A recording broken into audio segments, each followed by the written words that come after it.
Bonjour tout le monde, je vous propose aujourd'hui une leçon de communication.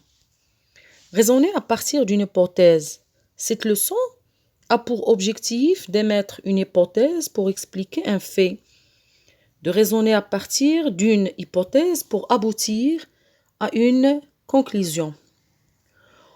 Observons le support suivant. Jeudi, le 3 janvier à midi, un incendie a ravagé un appartement à Casablanca. L'incendie a fait 3 morts. Les causes exactes ne sont pas encore déterminées. Selon le concierge de l'immeuble, ce serait un court-circuit qui aurait causé cette catastrophe. Mais d'après certains voisins, il s'agirait d'un chargeur de téléphone portable. Alors ici, nous avons un fait divers. Quel est l'incident ou le fait que rapporte le journaliste? Un incendie qui a ravagé un appartement à Casablanca. Qui sont les témoins qui ont présenté leur témoignage? Nous avons le concierge et les voisins. Est-ce que ces témoins, est-ce qu'ils sont sûrs des causes qui ont provoqué cet incendie? Non, ils ne sont pas sûrs. Alors, qu'est-ce qui montre l'incertitude des énoncés du concierge et des voisins?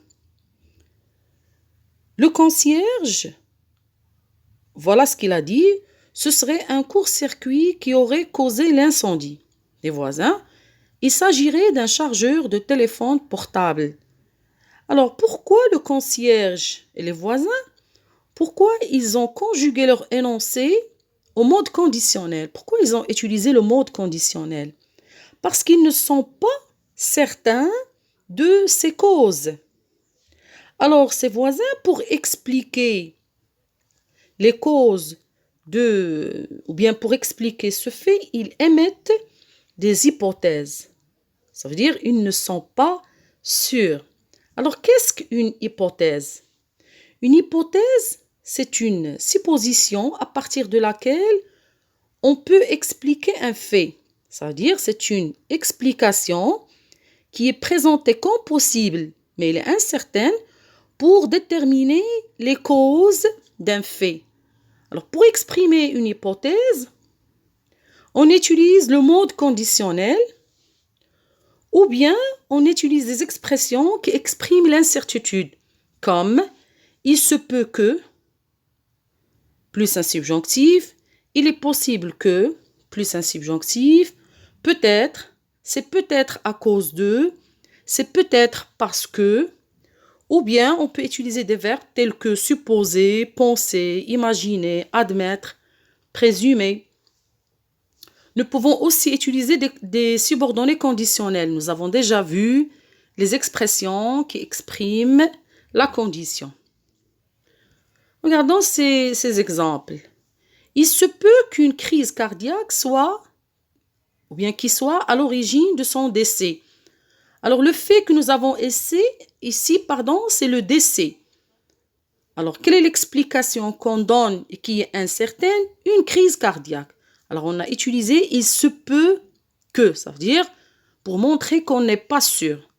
Alors, après « il se peut que », on utilise le subjonctif.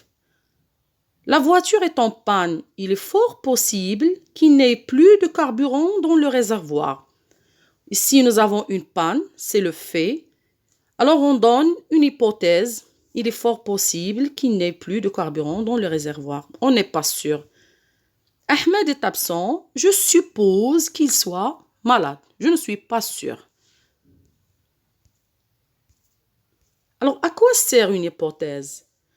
Premièrement, c'est pour expliquer un fait. Ou bien, nous pouvons exprimer une hypothèse pour développer une argumentation réfléchie, pour convaincre notre interlocuteur.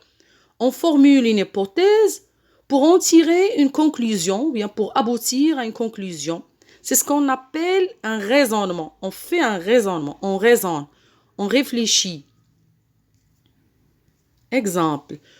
Regardez la première situation. Un médecin qui avertit un patient qui fume beaucoup. Alors regardez le médecin, qu'est-ce qu'il lui a dit? Si tu continues à fumer, tu risqueras de mourir. Donc la mort, ça va être une conséquence. Alors, quelle est l'hypothèse que donne le médecin? Si tu continues à fumer, ça veut dire qu'il faut arrêter de fumer, sinon tu vas mourir. Il essaie de le convaincre. Dans la deuxième situation, un commissaire interroge une femme qui maltraite sa petite bonne. Admettons, madame, que vous aimiez votre petite bonne comme s'il était votre fille. Qui alors aurait pu lui infliger de tels coups? Alors ici, le commissaire a donné une hypothèse en utilisant admettre que suivi d'un subjonctif et la conclusion, il est introduite par alors. Pour raisonner à partir d'une hypothèse et aboutir à une réflexion, on suit le schéma suivant. Premièrement, on présente le fait ou bien on expose le fait. Ça veut dire ce qui s'est passé. Puis, on émet une hypothèse, on donne une hypothèse ou bien on formule une hypothèse. Pour bien expliquer, je peux donner un exemple en utilisant, par exemple, pour présenter l'exemple comme tel que, notamment, ainsi, par exemple, à titre d'exemple, nous pouvons citer. Finalement, je présente la conclusion. Ça veut dire quelle est la conséquence attendue, si vous voulez. Alors donc, par conséquent, alors, en conséquence, cela montre que, cela prouve que, cela révèle que, cela fait penser que. Voilà les expressions qu'on peut utiliser pour exprimer la conséquence. Alors, mes chers élèves, ici, je vous propose deux petits exercices pour bien comprendre. Alors, premièrement, formule des hypothèses pour expliquer ces faits. Sarah quitte l'école. Nous avons cet événement ou bien ce fait. Alors, on essaie de comprendre la cause.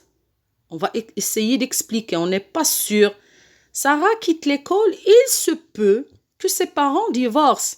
C'est-à-dire, on n'est pas sûr du divorce des parents. Le deuxième fait, un avion est en retard.